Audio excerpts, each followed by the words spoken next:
Et à la une aujourd'hui... Et confiance, crois en moi. On va parler de l'hypnose. Pas celle que vous voyez dans les émissions de télévision, mais celle de l'hypnose thérapeutique. Elle est de plus en plus utilisée à l'hôpital, comme le rappelait un article du Figaro il y a quelques jours. Mais peut-on guérir de nos maux quotidiens avec cette méthode ? Certains y ont recours pour maigrir, d'autres pour mieux dormir, ou encore pour arrêter de fumer, ou pour être moins anxieux quand on passe son permis de conduire. Et vous, chers auditeurs, est-ce que vous avez déjà essayé de vous faire hypnotiser ? Ne vous inquiétez pas, dans le public, on ne va pas vous hypnotiser. Je sens l'inquiétude sur les visages. Est-ce que ça a marché pour vous, chers auditeurs, ou au contraire, vous pensez que c'est une mode en plus, tout simplement ? Eh bien, on en parle ce matin avec vos témoignages. Avant cela, Mathilde, est-ce qu'on a quelques chiffres sur cette pratique de l'hypnose en France ? Eh bien, écoutez, Daphné, j'ai essayé, mais je dois vous avouer que non, je n'ai pas réussi. J'ai appelé l'Institut français d'hypnose pour avoir des chiffres impossibles. Eux-mêmes ne savent pas. Ils sont incapables, par exemple, de me donner le nombre de praticiens, puisqu'ils m'ont expliqué que certains ne voulaient pas figurer dans l'annuaire, donc il était difficile de les répertorier. Par contre, ce que l'on sait, d'après le quotidien Le Figaro, dans un article publié cette semaine, c'est que la pratique de l'hypnose à l'hôpital apporterait vraiment d'importants bénéfices chez le patient, particulièrement chez l'enfant et chez les personnes âgées. Donc a priori, on peut se dire que si elle soulage à l'hôpital, eh bien peut-être que l'hypnose, sans doute, le fait aussi dans certains cas, dans nos petits mots du quotidien. En tout cas, on va voir ça. On va voir ça. Pour en parler, nous sommes avec Pascal Chamy. Bonjour. Bonjour. Vous êtes psychologue et hypnothérapeute, donc, et vous êtes aussi l'auteur de 30 jours pour pratiquer l'auto-hypnose. Merci d'être avec nous. Est-ce que l'hypnose, ça peut vraiment guérir tous les petits maux du quotidien ? Merci à vous. Tout d'abord, pour rebondir sur ce que vous disiez, ce qui est répertorié, par contre, ce sont les psychologues et les médecins qui pratiquent dans leur cadre de fonctionnement l'hypnothérapie. Donc c'est quelque chose qui vient s'ajouter à ce qu'ils savent déjà faire. Et là, on sait à peu près le nombre de personnes qui exercent dans ce domaine-là.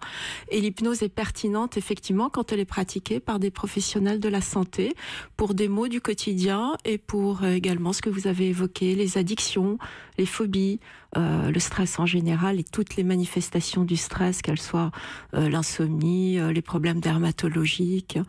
Et ça fonctionne très bien chez l'enfant, comme vous le disiez à juste titre, parce que l'enfant est déjà dans ce phénomène d'hypnose, dans ce processus d'hypnose. Comment ça ? Parce que tout simplement, l'hypnose, et il s'agit peut-être de démystifier un tout petit peu ce que c'est. On a tous en image le spectacle, la magie, etc. Mais c'est quelque chose de tout à fait naturel. Quelque chose qu'on expérimente tous quotidiennement, sans pourtant savoir que c'est de l'hypnose, du moins sans y mettre le mot hypnose. Alors vous allez nous expliquer tout ça dans un instant sur Europe 1, parce que là ça commence vraiment à m'intriguer cette histoire. N'hésitez pas, vous, chers auditeurs, à nous appeler au standard d'Europe 1 39 21 50 centimes la minute, ou encore sur les réseaux sociaux. #Bonjour la France, à tout de suite. Europe 1, Daphné Burki. Europe 1, Daphné Burki. 10h12, c'est les 10 d'Europe 1. Et en une du jour, l'hypnose. Ce serait un remède à de nombreux maux de notre quotidien pour retrouver le sommeil, réduire l'anxiété, pour maigrir ou encore même pour arrêter de fumer. Est-ce que, chers auditeurs, vous avez déjà essayé de vous faire hypnotiser ? Moi, ça m'intéresse en tout cas de savoir comment ça s'est passé pour vous et surtout si ça a marché ou au contraire, vous pensez que ce sont des foutaises, encore une mode en plus. N'hésitez pas à réagir sur le #Bonjour la France. Nous sommes donc avec Pascal Chamy.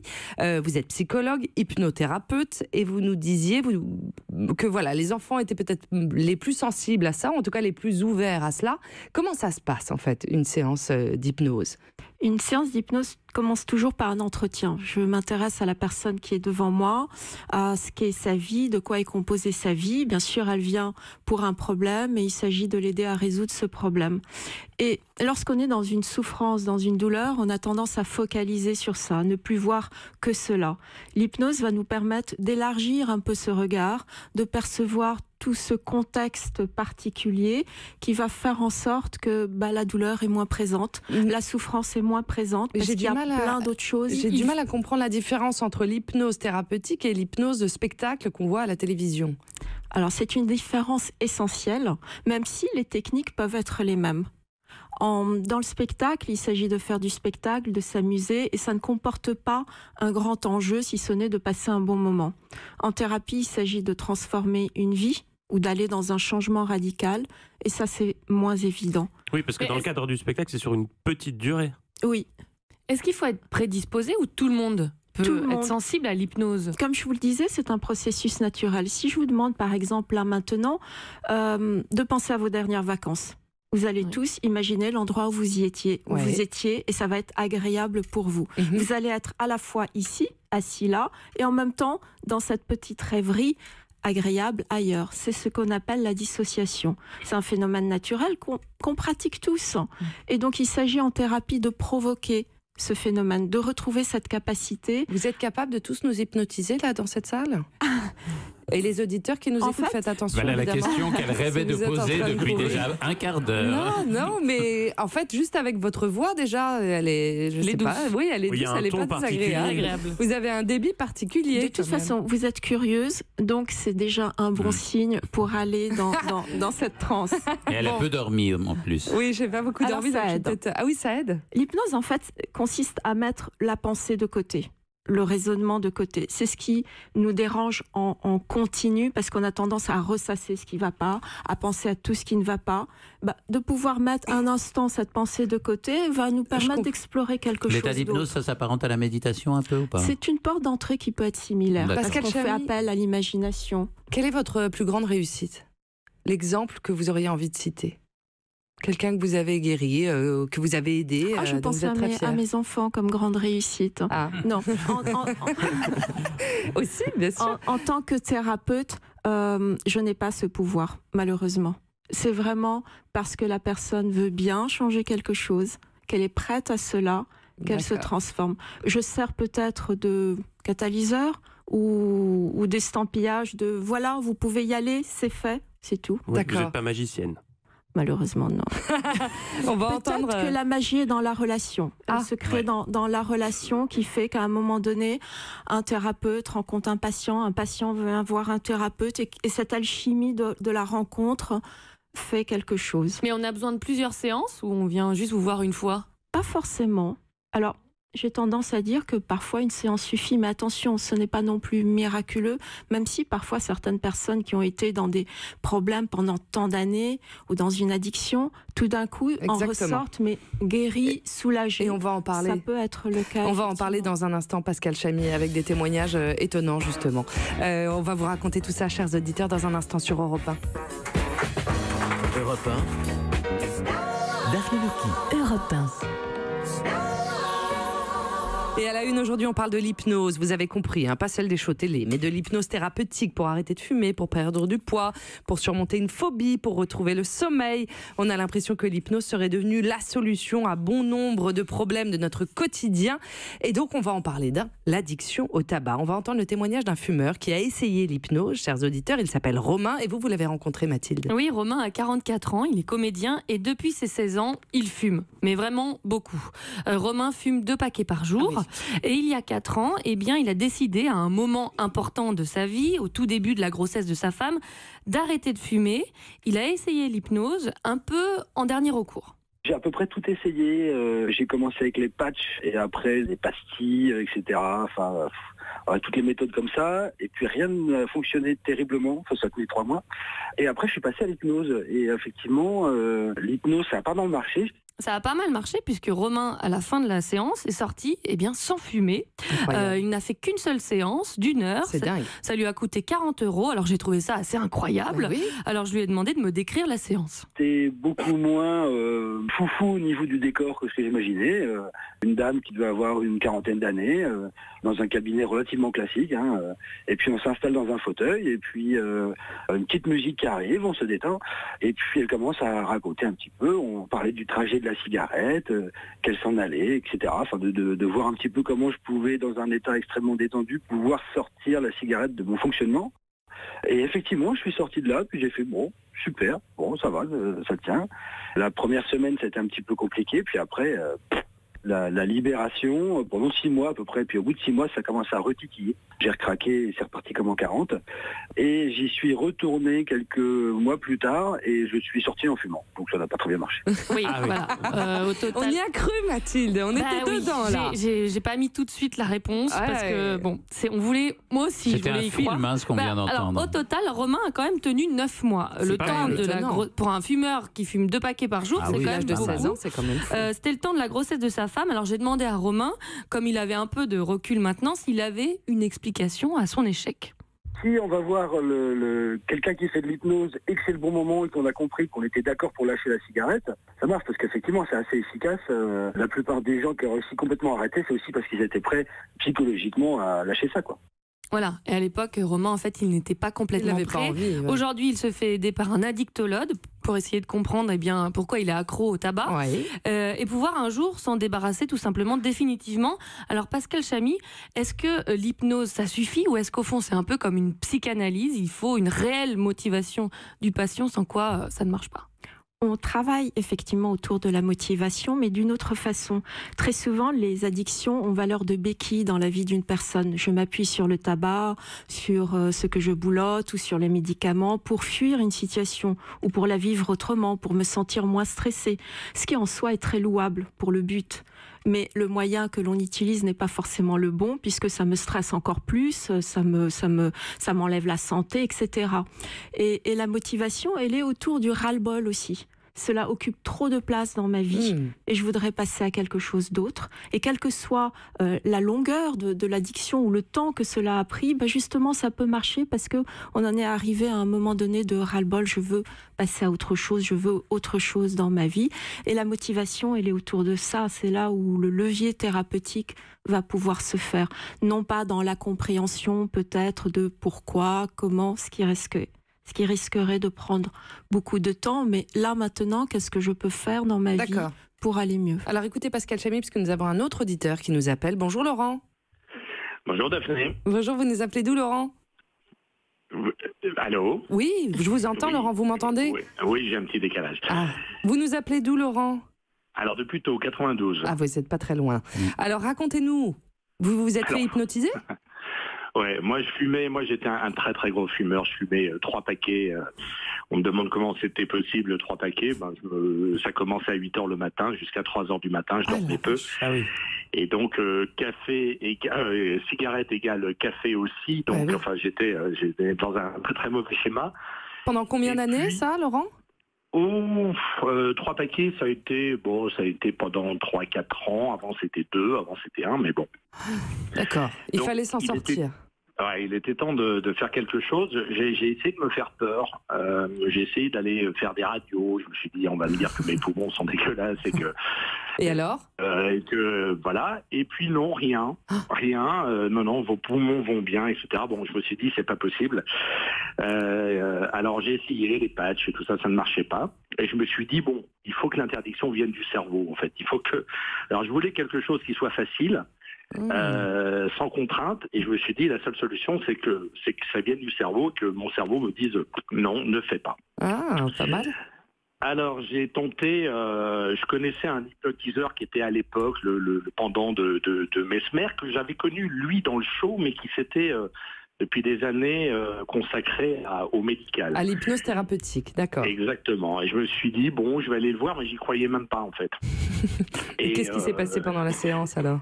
Alors, la séance, ça a commencé d'abord par un entretien sur mes habitudes. Ce que nous disait Pascal Chamy. Sur mon addiction, etc. Et puis après, voilà, je rejoins un peu le témoignage de Romain, petite séance cool, quelques mots-clés balancés comme ça pendant la séance. On m'a demandé de visualiser du bleu, parce que bleu c'est assez cool, etc. Bon, bref. Et puis au bout de la séance, en fait, on me dit, de toute façon, tu vas sortir d'ici et la première chose que tu vas faire, c'est allumer une cigarette. Moi, c'est ce que j'ai fait. Je suis pas sorti...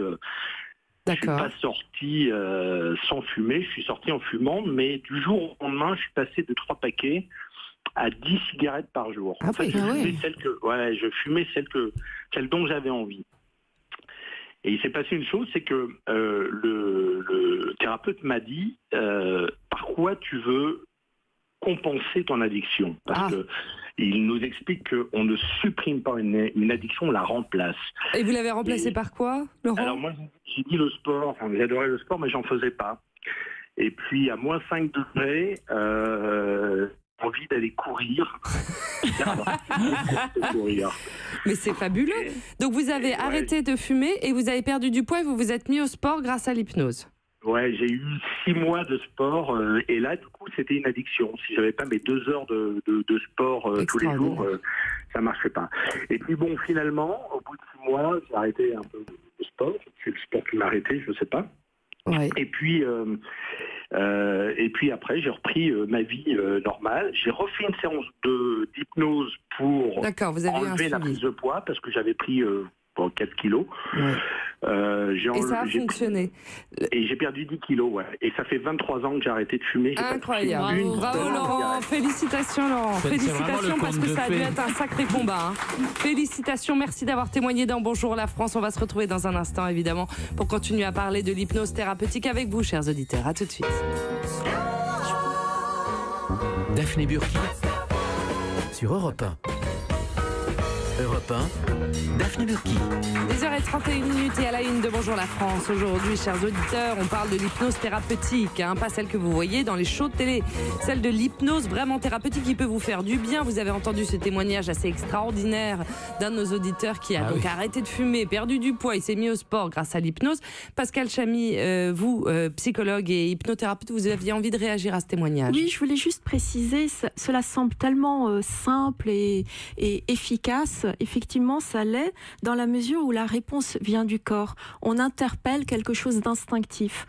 En général, ce qui est poison n'est pas agréable et on a tendance à le rejeter. Oui. Sauf qu'il faut qu'on fasse un effort quelque part pour s'intoxiquer. La première cigarette est rarement agréable. Le goût n'est pas forcément top, mais on se force. Ouais. Et puis on y va, et puis ça devient une habitude, et là on tombe dans l'addiction. Donc en hypnose, on va aller interpeller en quelque sorte cet instinct, ce truc qui nous sauvegarde, qui met le poison à l'extérieur ou le trop alimentaire à l'extérieur, et on retrouve comme ça quelque chose de très simple dans un équilibre. Alors ça, c'est pour les addictions. Naturellement. C'est pour les addictions, Pascal Chamy. Et là, nous sommes avec notre docteur Maison. Docteur Gérald Kierzek, merci d'être avec nous. Bonjour Daphné, bonjour à tous. Vous nous avez rejoints puisque on va parler aussi d'hypnose en médecine, mais de l'hypnose à l'hôpital. On réalise, paraît-il, des opérations sous hypnose. Comment ça marche? Alors oui, on a vu aussi pas mal de choses en disant ça remplace l'anesthésie. Pour l'instant, ça ne remplace pas l'anesthésie, c'est quelque chose de complémentaire. Mais c'est vrai que ça fonctionne vraiment bien. Il y a de plus en plus d'hôpitaux qui s'ouvrent avec des consultations d'hypnose et dans tous les services. Alors le plus impressionnant, c'est bien sûr en chirurgie avec l'anesthésiste ou l'infirmière anesthésiste qui fait aussi de l'hypnose pour préparer le patient, et toutes les études ont montré que le fait d'avoir une intervention chirurgicale avec de l'hypnose et de l'anesthésie, ça permet de diminuer les médicaments d'anesthésie, de diminuer l'anesthésie. Parce qu'il y en a qui sont allergiques. Oui, mais ça va pas remplacer les médicaments anesthésiques. Ça va pas remplacer l'anesthésie, mais ça va permettre de diminuer, par exemple, les analgésiques, les médicaments contre la douleur. Ça permet de détendre le patient, donc de diminuer les anxiolytiques. Avant une anesthésie, on vous donne des médicaments, ce qu'on appelle la prémédication, pour diminuer votre anxiété. Là, ça peut être totalement remplacé par l'hypnose, qui est faite soit en consultation, soit juste avant l'intervention. Et les études montrent encore une fois que même au réveil, ça fonctionne. C'est-à-dire que les médicaments antidouleurs, les doses d'antidouleurs sont moindres quand on a des patients qui ont été accompagnés avec l'hypnose. Alors, ce qui se passe dans le cerveau, c'est quand même assez mystérieux. Voilà pourquoi il y a encore beaucoup de choses qui sont pas très claires autour de l'hypnose, parce que on a du mal à quantifier, à objectiver. On le fait de plus en plus quand on fait des IRM fonctionnels. Quand on regarde votre fonctionnement cérébral, on s'aperçoit que les patients sous hypnose ont certaines zones cérébrales qui sont moins vascularisées, ce qui veut dire qu'ils sont un peu au repos, ce qui serait une explication anatomique, physiologique de l'hypnose. Mais c'est globalement un état entre le sommeil, quand je dors, l'état de veille, là on se parle, on s'écoute, etc. Et entre les deux, entre le sommeil et la veille, il y a cette couche-là, cette couche de conscience, et c'est là où l'état hypnotique va aller chercher des ressources qui sont des ressources du corps lui-même. Alors je pose la question à Pascal et à Gérald, comment sont formés ces médecins? Médecins ou pas médecins d'ailleurs? Qui leur apprend à hypnotiser leurs patients? Alors, je suis formatrice en hypnose. Donc, il y a une formation, il y a un DU à la Salpêtrière qui forme les médecins et les psychologues à l'hypnose. C'est quoi DU? diplôme universitaire. Oui. Donc c'est quelque chose qui vient s'ajouter au cursus que la personne a fait en médecine ou en psychologie. Donc c'est reconnu alors. Il devrait y avoir une reconnaissance. J'aime bien le sourire. On sait que Freud c'est un DU, donc il y a une vraie reconnaissance. Mais après, il faudrait qu'il y ait une ouverture dans tous les hôpitaux et que les patients puissent avoir le choix en disant moi j'ai envie d'avoir ce plus parce que ça va m'apporter quelque chose. Il y en a de plus en plus. Mais pourquoi Gérald, les enfants et les personnes âgées sont plus sensibles? Ariel, il veut causer. Il a envie de parler de Freud. Vas-y. Non, mais pourquoi les personnes âgées et les enfants sont plus sensibles? C'est pas qu'ils sont plus sensibles, ils sont peut-être plus ouverts. À partir d'un certain âge, on est peut-être plus ouverts, mais les enfants sont aussi très ouverts. Et puis les adultes, même si on est réfractaire, même si on n'y croit pas, on peut être hypnotisable. C'est-à-dire que la sensibilité ou la suggestibilité, elle n'est pas dépendante du fait j'y crois ou je n'y crois pas. On le voit avec des gens qui disent non, mais moi ça marche pas, etc. Et puis en fait, ça fonctionne très bien. Ça veut dire qu'un hypnotiseur peut arriver à hypnotiser quelqu'un contre sa volonté. Non, pas contre sa volonté. Ça me semble. Et vous ne pouvez pas faire des choses contre votre volonté d'ailleurs. Ouais. C'est-à-dire que toute la légende urbaine qui dit on vous fait faire des trucs, vous ne voulez pas les faire, ça c'est faux aussi. Alors ce que je posais comme question, c'est on sait que Freud a pratiqué l'hypnose. On ne sait pas exactement dans quelle mesure, mais bon, on sait. Aujourd'hui, des hypnothérapeutes comme vous, dans la communauté des psys, c'est accepté comment? Est-ce que c'est quelque chose qui est reconnu aujourd'hui par la psychanalyse courante? Comme vous le disiez, effectivement, Freud a commencé par faire de l'hypnose. Moi, en découvrant l'hypnose, j'ai réappris mon métier de psychologue. C'est vraiment quelque chose qui m'a ouvert à autre chose, que je ne suis plus dans l'interprétation, ni dans le diagnostic, mais vraiment dans quelle est la personne qui est là et comment je peux lui apporter une aide. Et vous pouvez réduire, par exemple, l'anxiété, tout simplement. Hier, j'ai eu une dame qui est venue me voir parce qu'elle était très anxieuse, très stressée. Tout dans la vie la stresse, même le quotidien. Elle est en permanence dans cette inquiétude pour les autres, pour elle-même. Et donc en séance, je lui ai fait ressentir ce stress dans le corps. Je lui ai demandé c'est comment. Elle m'a dit comme un élastique noué de partout. Donc elle a observé ses nœuds.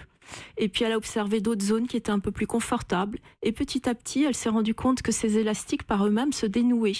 Et la séance a été assez longue, fructueuse pour elle, parce qu'à la fin de la séance, elle m'a dit « Je me sens tellement détendue, je ne pouvais pas imaginer que ça pouvait être possible. » C'est ça, on explore un territoire qu'on ne connaissait pas essentiellement. Alors nous avons Dans les services d'obstétrique aussi, c'est très utilisé pour l'accouchement, pour réduire l'anxiété, pour diminuer la durée du travail aussi. Et puis ça fait appel aussi à l'auto-hypnose, c'est-à-dire que le fait de faire quelques séances d'hypnose, ça permet aussi au thérapeute d'aller inculquer un certain nombre de réflexes et la personne après peut s'approprier, s'auto-hypnotiser ou s'auto-approprier. L'objectif, c'est d'aller chercher les ressources à l'intérieur de soi.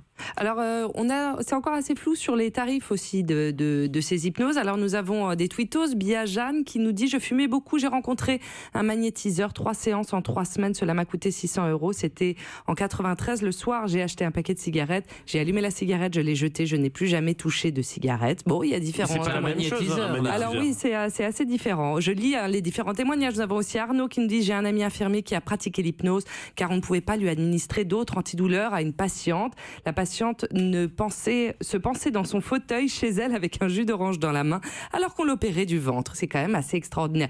Moi, je tiens à témoigner aussi puisque j'ai été hypnotisée parce que je voulais arrêter les sodas. Voilà, alors chacun son truc. Non mais j'en avais marre. J'étais gênée d'être addict au soda, à base de cola, vous avez bien compris. Et donc ça a fonctionné quelques semaines, mais pas très longtemps. Et donc j'avais un point d'ancrage, on m'avait hypnotisé avec un point d'ancrage, il fallait que j'appuie près du pouce de ma main si j'avais une envie, ou alors que je regarde quelque chose de rouge. À chaque fois que je voyais une couleur rouge, en tout cas ça devait me dégoûter de ce fameux soda. Bon, j'en bois beaucoup moins, cela dit. Donc ça a quand même changé quelque chose. Nous avons une auditrice qui nous a appelé. Julia, c'est ça, bonjour? Oui, bonjour Daphné. Bonjour, merci d'être avec nous. Alors, racontez-nous votre expérience. Alors, moi j'ai 40 ans et très bientôt je vais passer mon permis de conduire pour la première fois dans ma vie. Donc j'apprends à conduire. J'ai fait 50 heures avec l'auto-école. C'est énorme, 50 heures, parce que normalement c'est 30 heures en moyenne. Mécaniquement, je suis assez à l'aise, mais mon problème, c'est que je suis un boule de nerfs même quand je me proche à une voiture. J'ai essayé moi-même d'essayer de raisonner avec ça, d'essayer de tout le moins de vous relaxer au volant. Pour me sentir plus à l'aise. Et vous avez pensé à l'hypnose? Là, demain, en fait, c'est mon premier rendez-vous avec une hypnothérapeute pour essayer de résoudre ce problème ou au moins de le maîtriser un peu. Donc vous allez faire une séance de relaxation chez un hypnothérapeute et vous êtes censé passer votre permis quand, Julia? Le 27 mars. Le 27. Tout est parfaitement organisé. Alors ne bougez pas. Vous pensez que ça peut fonctionner, Pascal Chamy? Ça peut aider? Mais oui, mais pourquoi ce n'est pas de la relaxation en hypnose, hein. On a bien vu, vous aviez évoqué les scientifiques qui font des études de plus en plus. On voit bien que les zones qui sont concernées ne sont pas du tout ni celles du sommeil ni de la relaxation. Mais oui, je pense que cette dame trouvera effectivement... Et l'idée, c'est pas de passer son permis sous hypnose, bien sûr, mais c'est d'enlever cette phobie, parce que c'est quasiment une phobie de la voiture, hein, d'après ce que vous nous dites. Dès que vous voyez une voiture, vous avez ces symptômes un peu d'anxiété généralisée. Le mieux, c'est d'hypnotiser l'examinateur, évidemment. Qu'est-ce que vous en pensez, Julia? On peut essayer ça aussi. Je suis ouvert à tout. Bon, en tout cas, on vous souhaite une très bonne séance. Et puis, si vous avez votre permis de conduire, vous nous racontez, vous nous rappelez, hein, parce qu'on vous soutient évidemment. Il y a le docteur qui a une dernière réaction. En tout cas, c'est une très bonne alternative, l'hypnose, à tout ce qui est médicaments. C'est-à-dire qu'aller se bourrer de médicaments anxiolytiques, les benzodiazépines dont on est champion d'Europe de consommation, c'est une très mauvaise idée. Et je rappelle que conduite et médicaments, ça fait pas bon ménage du tout. Bon, donc vous avez eu le bon réflexe. Écoutez, Julia, bon permis de conduire, hein, comme on dit. Merci beaucoup. Merci de nous avoir appelés. Alors voilà, qu'est-ce qu'on peut donner comme conseil? Vraiment un conseil important à nos auditeurs qui du coup sont tentés d'essayer cette hypnose thérapeutique. Pascal Chamy. Allez-y. Merci Pascal Chamy. Est-ce qu'il faut peut-être se renseigner juste sur qui va le faire? Beaucoup de professionnels. Donc vraiment, il y a un annuaire des professionnels qui exercent l'hypnose en tant que médecin ou psychologue.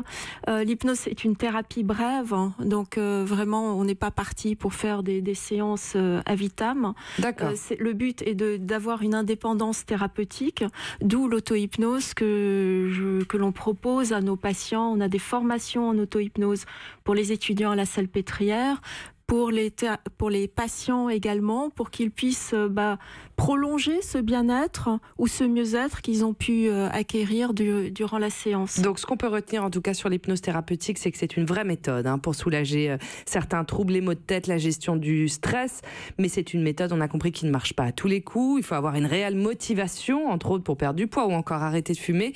Mais pour les actes médicaux, à vous entendre en tout cas docteur, c'est un vrai progrès qui permet aujourd'hui de soulager les patients comme les enfants ou encore les personnes âgées. Je tiens à remercier tous les auditeurs qui nous ont appelés, qui ont témoigné aujourd'hui encore à la une de Bonjour la France. Merci Pascal Chamy d'être venu nous voir, de nous avoir éclairés.